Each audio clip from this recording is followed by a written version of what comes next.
Hello, people of YouTube, people of the internet, people of the world, people of America, people all over. I don't know who's going to listen to this message, and part of me doesn't care. Part of me is just looking for a way to talk. And, well, frankly, if you're going to listen, then that's great. If not, that's fine too. I've been thinking about doing something like this for a while, something where I can voice my opinion, but I didn't want to write a blog. And I didn't want to do a vlog about this, primarily because I did do a blog. I did a blog every day of my life for a year. It's really time consuming, and video blogs or vlogs are about the same.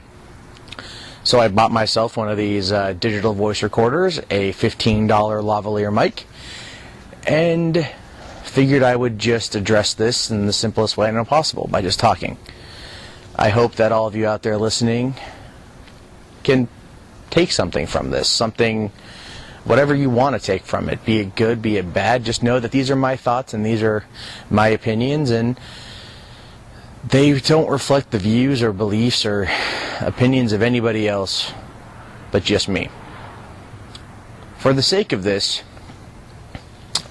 YouTube account, I went through different names and attempt to think of something clever or witty or something, but in the end I'm just going to go with my first name. So if you must refer to me as Matt. Matt is my first name. I won't tell you my last name. I'm relatively inconsequential at this moment in time. But my name is Matt, and it's nice to meet you. Now, I'm pretty sure you want to know a little bit about me, and I'll give you some basics. I'm in my late 20s. I live in Southern California. I'm a writer. I'm an entrepreneur. I'm just an average person. And if I needed to equate it to something politically, then I'm an average Democrat, because I just happen to swing towards that way. These recordings are more or less my thoughts on matters around the country and the world and what's going on, because I figured that every person has a voice and people should be allowed to express it. I try to follow the news as best I can. I try to understand the news as best I can, and I try to keep an open opinion on what's going on, regardless of political or religious belief. For the sake of the matter, I am a non-practicing Christian. I have my own personal views on religion, and maybe one day we'll get into that, but right now it's not what I'm trying to talk about. This is more of like an open address, an open letter, if you will, to the people of this country. I have watched for years as this country has become more and more polarized, of red versus blue and us versus us, and how no one can really trust anyone anymore in our political system, because everybody is out for themselves, for their pocketbooks and what they can do to benefit their own lives. And what I want you to understand is the next thing I'm going to say is going to be taken a certain way by certain people, and that's fine, but please understand that I'm just using it as an example and not as a political definition. Earlier today I went and saw Michael Moore's new documentary, Capitalism: A Love Story, and I was angered at what I saw. I was angered at what he had to say about a few things going on, or the way things are run. But I also, as always, take Michael Moore with a gigantic grain of salt and not really worry too much about the whole facts, because, let's face it, the man hates George W. Bush, and he openly admits it. So I look at the way things are going in this country, and I look at how people are reacting towards one another, and I've come to the point of where I'm just angry at it now.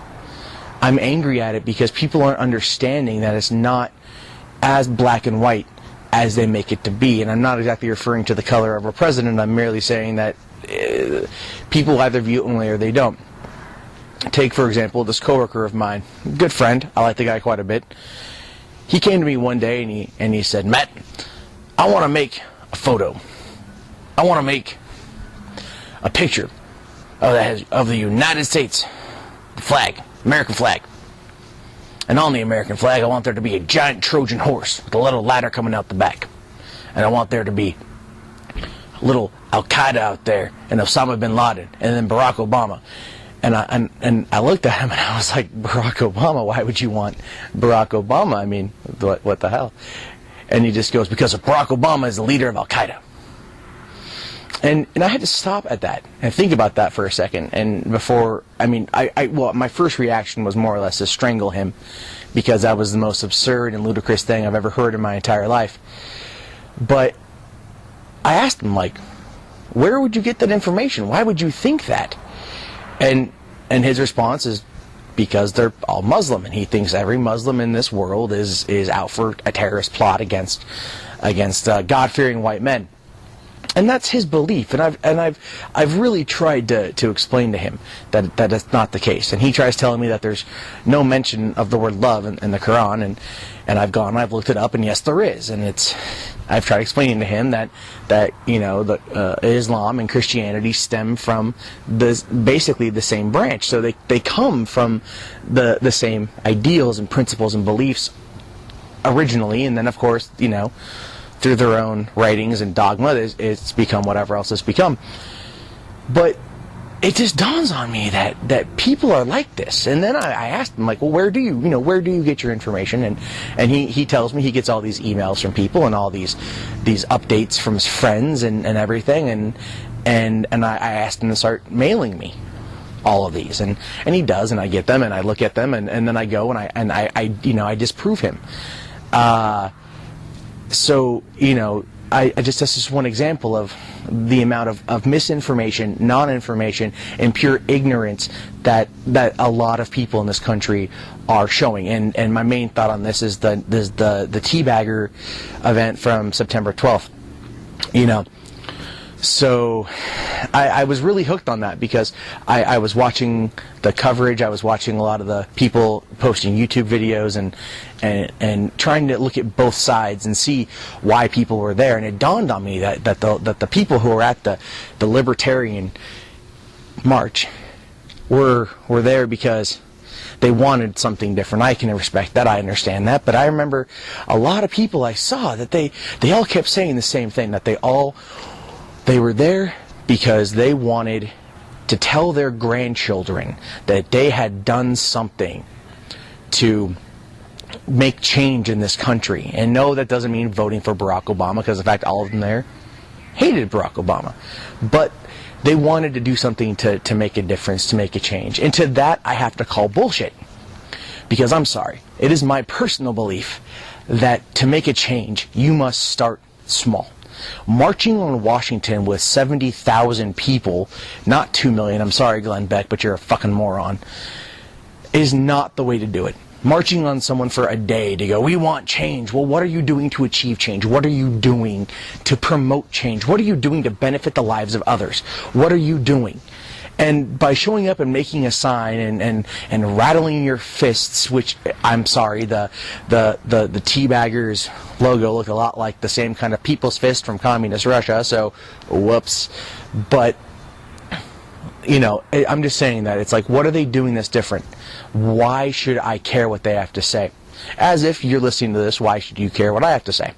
I'm one person making my own point and using the internet and audio to express it, and that's my God-given American right.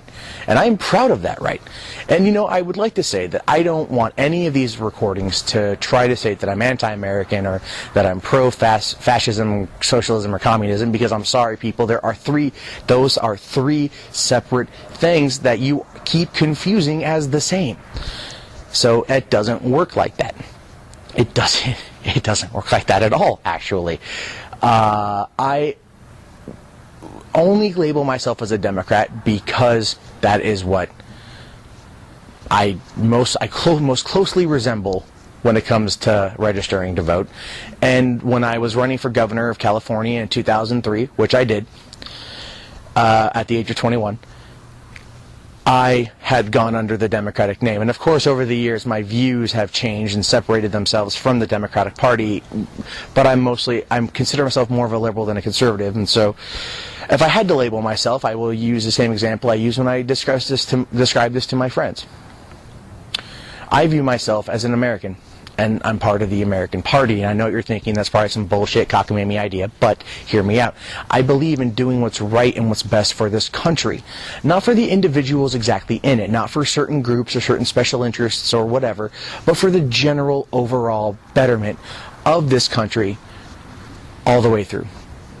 And I believe a lot of you out there are doing the exact same thing, that you understand the exact same principle, and you want the same.